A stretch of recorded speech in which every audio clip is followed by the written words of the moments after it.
মাত্র দুদিনের টানা বৃষ্টিতে জলাবদ্ধতা তৈরি হয়েছে নাটোরে। এতে সবচেয়ে বেশি ক্ষতি হয়েছে ফসলের।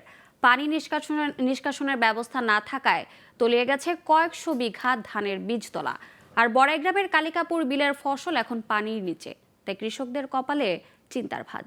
তাদের অভিযোগ, পানি নিষ্কাশনের বিভিন্ন স্থানে বাঁধ দেয়ায় তৈরি হয়েছে এই জলাবদ্ধতা। দ্রুত পানি নিষ্কাশনের দাবি স্থানীয়দের।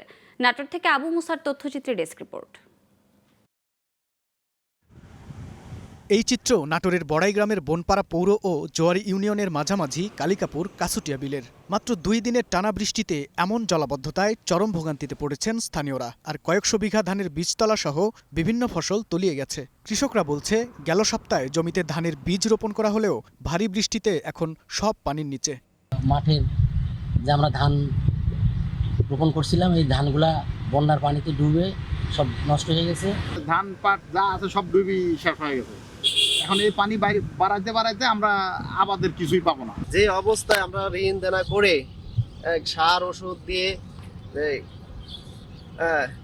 যেভাবে আমরা আবাদ করছি, এই আকস্মিক বন্যায় এটা তলিয়ে গেছে।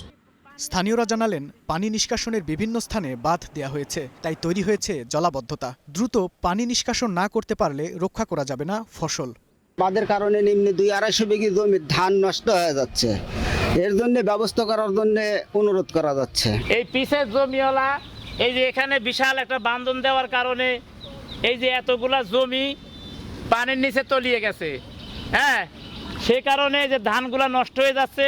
এই কালকিপুর এই বিলটা ডুবে আছে, পানি বাড়াচ্ছে না, তো সবাই উৎসুক লিখছে এই জিনিসটা পরিষ্কার করি, পানিটা বাহির করার লেগে।